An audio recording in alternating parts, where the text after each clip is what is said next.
That's right, and they are struggling with this heat. It's impossible not to. It's bad enough just standing out here. Still, about 300 students from church groups in 10 states are tackling this tough job, motivated by their faith. 112, 113. It's been 7 or 8 minutes, and it's moved up like 20, 22 degrees. It's almost at 120.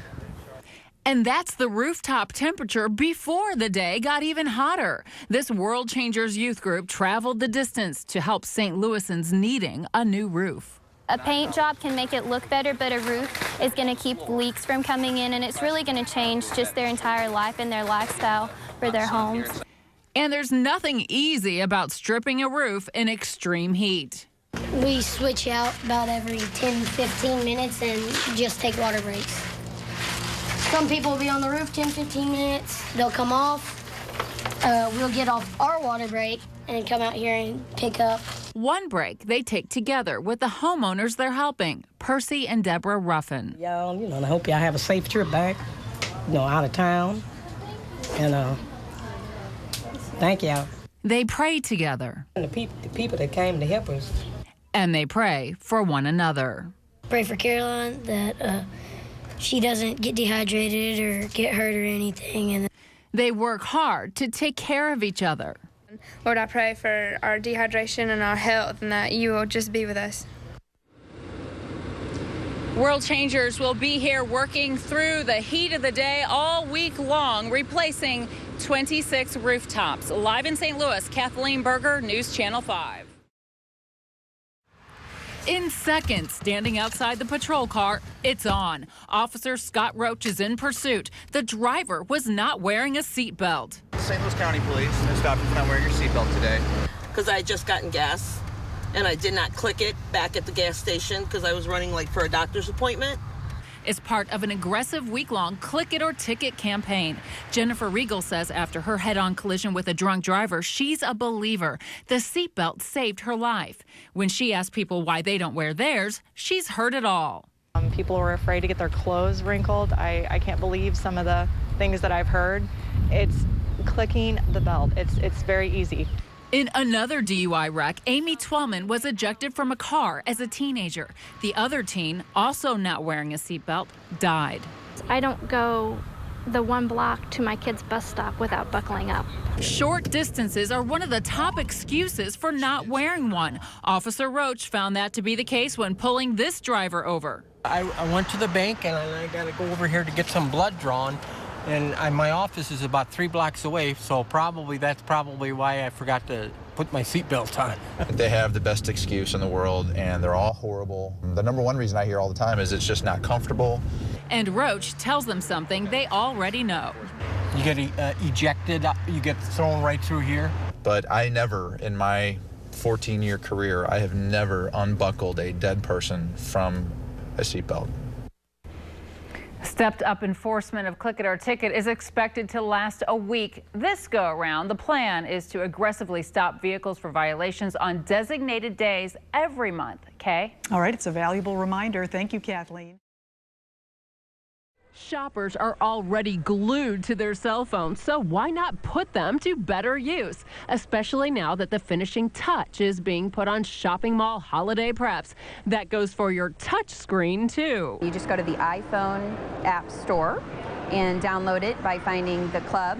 And the St. Louis Galleria's mobile application is ready to go. Okay, let's say I'm at the Coach store, but I want to go to J. Crew.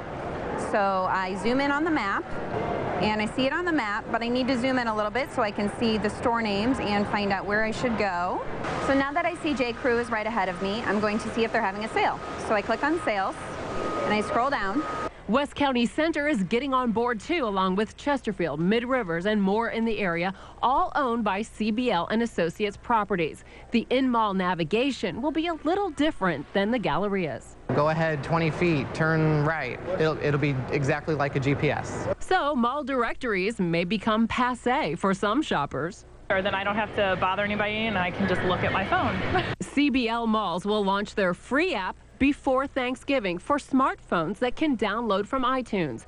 The Galleria's app is available for iPhones and Android phones. If you don't have an iPhone or an Android, you can still do things the old-fashioned way. Excuse me, do you know where I can find Build a Bear? It's just right up that way, I think. Okay, thank you. In St. Louis, Kathleen Berger, News Channel 5. Stripping the Admiral. St. Louisan Jim Arno says he's documenting history.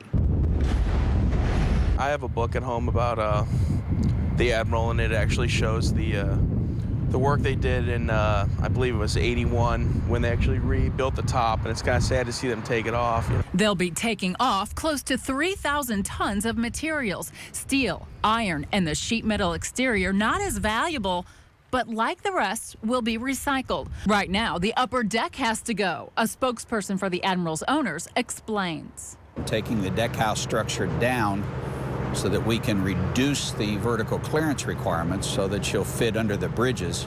Under this railroad bridge, the Mississippi may be below flood stage, but the water is still predicted to be too high for the Admiral to clear the Merchants Bridge near the McKinley Bridge. The only sure way for smooth sailing underneath is taking off the Admiral's top. The ship will be towed to a scrapyard in Alton. John Vaughn is a tugboat captain on the Mississippi, also getting some final shots of the Admiral. It's a piece of history, and unfortunately, there doesn't seem to be a place for it. It's an expensive thing to take care of if someone were to have moved it. Moving it to an Alton scrapyard is an 8 to 10 hour tow. So many St. Louisans say they're sad to see it go. If a ship has a heart and soul, it's her propulsion system and her crew, and that's long gone for the Admiral. Kathleen Berger, News Channel 5. Pine Lawn police say they arrested the leader of a counterfeit money ring late last night. The Secret Service has now taken over the investigation, but police say it was an arrest at a local convenience store that took them down the fake money trail. BP service station on Jennings Station Road. A lot of business, a lot of money changing hands. Muzamil Haq Kondaker says last week he found counterfeit cash in his register. $120. A $620 bill. So he told his family, who runs the counter, to use the counterfeit detector pen on everything. One night, a woman was pumping gas. She walked in handing over 2 fake 20s like this one. The pen was used. When he marked it, he called me. I said, lock the door, call the police. The son locked these doors, locking the woman inside the store. When police arrived, she was arrested and questioned. Pine Lawn police say she has ties to the counterfeit ringleader making the fake money inside a Wellston apartment. But the North Central Narcotic and Gang Task Force was already scoping the operation. Pine Lawn police made the bust, arresting 2 men in their 20s, finding thousands of bills, fake 20s, and everything used to make them. A state-of-the-art type printer, it really, what it does, it brings the color into the money, where it's hard to substantiate if the bills are real. Police say there's no telling how many people are victims or will still become victims. There are indications that there's quite a bit that's being placed out there in that community. Police have also identified several Craigslist victims. They say the leader of the ring would set up meetings with people selling electronics and other items, giving them fake 20s. The men are in federal custody. Charges are pending. Lisa? Unbelievable, Kathleen. Thank you.